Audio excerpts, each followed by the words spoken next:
നമസ്കാരം, മലയാളി വാർത്തയിലേക്ക് സ്വാഗതം. ഗവർണർ ആരിഫ് മുഹമ്മദ് ഖാൻ വരുന്ന ലോക്സഭാ തെരഞ്ഞെടുപ്പിൽ മത്സരിച്ചേക്കും എന്ന സൂചന പുറത്തുവരികയാണ്. സംസ്ഥാന സർക്കാരുമായി വലിയ തർക്കം തന്നെ നിലനിൽക്കുന്നതിനിടയിലാണ് ഗവർണർ സ്ഥാനമൊഴിയാൻ പോകുന്നതായി റിപ്പോർട്ടുകൾ കൂടി പുറത്തുവരുന്നത്. അതായത് ഈ തെരഞ്ഞെടുപ്പിന് മത്സരിച്ചേക്കും എന്ന വാർത്ത വരുമ്പോൾ, അല്ലെങ്കിൽ അങ്ങനെ മത്സരിക്കുകയാണെങ്കിൽ സ്ഥാനമൊഴിയേണ്ടി വരും എന്നതിൽ തർക്കമില്ല. ഗവർണർ സ്ഥാനമൊഴിച്ച ഉത്തരേന്ത്യയിൽ നിന്ന് ആരിഫ് മുഹമ്മദ് ഖാൻ മത്സരിക്കും എന്നാണ് സൂചന.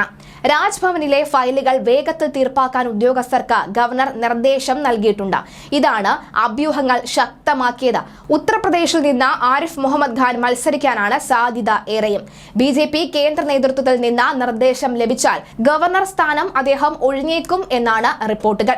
BJP കേന്ദ്ര നേതൃത്വവുമായി സ്ഥാനാർത്ഥിത്വം സംബന്ധിച്ച് ആരിഫ് മുഹമ്മദ് ഖാൻ ചർച്ചകൾ നടത്തിയെന്നാണ് റിപ്പോർട്ട്.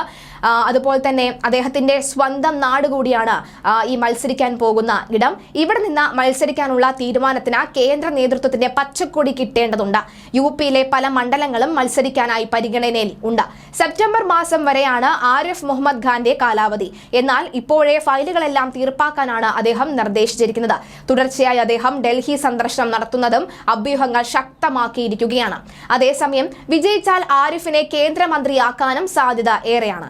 അതേസമയം BJPയുടെയും RSSന്റെയും നയം അനുസരിച്ച് 75 കഴിഞ്ഞവരെ മന്ത്രിസഭയിൽ ഉൾപ്പെടുത്തുകയോ അതുപോലെ മത്സരിപ്പിക്കുകയോ ചെയ്യരുത് എന്നാണ്. വിജയിച്ചാൽ 2 വർഷം മാത്രമേ ആരിഫ് മുഹമ്മദ് ഖാന് അധികാരത്തിൽ തുടരാനാവൂ. 73കാരനായ അദ്ദേഹത്തെ അതുകൊണ്ട് പരിഗണിക്കാനുള്ള സാധ്യതയും ഏറെയാണ്. ഇത്തവണ സീറ്റ് ലഭിച്ചില്ല എങ്കിൽ ഇനി ഒരിക്കലും അദ്ദേഹം പാർട്ടി നിയമപ്രകാരം മത്സരിക്കാൻ കഴിയില്ല. നേരത്തെ ഉപരാഷ്ട്രപതി സ്ഥാനത്തേക്കും അദ്ദേഹത്തിന്റെ പേര് പറഞ്ഞു കേട്ടിരുന്നു. എന്നാൽ ജഗദീപ് ധൻഖറിനാണ് ഈ പോസ്റ്റ് ലഭിച്ചത്. ആരിഫ് മുഹമ്മദ് ഖാൻ 2004ലാണ് BJPയിൽ ചേർന്നത്.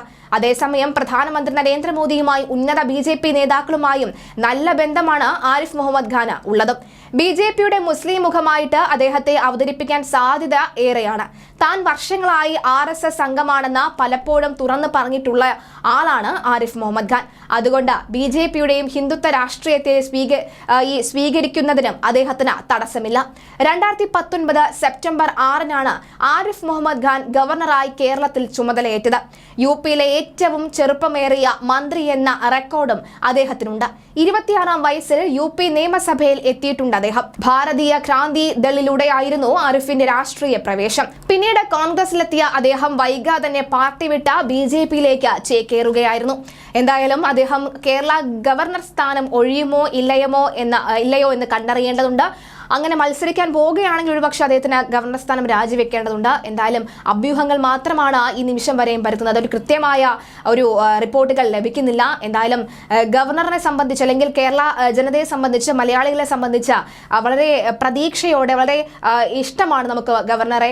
അദ്ദേഹത്തിന്റെ പ്രവർത്തനങ്ങളിലൂടെ, അദ്ദേഹത്തിന്റെ നിശ്ചയദാർഢ്യത്തിലൂടെ, ശക്തമായ നിലപാടിലൂടെ ഒക്കെ തന്നെ അദ്ദേഹത്തെ മലയാളികൾ ഇഷ്ടപ്പെട്ടു തുടങ്ങിയിരിക്കുകയാണ്. എന്തായാലും അദ്ദേഹത്തിന്റെ രാജി ഉണ്ടാകുമോ, അല്ലെങ്കിൽ അദ്ദേഹം സ്ഥാനമൊഴിഞ്ഞ മറ്റ് കേന്ദ്രമന്ത്രി അല്ലെങ്കിൽ മന്ത്രിയാകാനുള്ള സാധ്യത ഉണ്ടോ എന്നൊക്കെ തന്നെ അറിയേണ്ടതുണ്ട്. എന്തായാലും ഒരു സ്ഥിരീകരണ റിപ്പോർട്ട് ഉടനെ തന്നെ പുറത്തു വരുമെന്ന് പ്രതീക്ഷിക്കാം.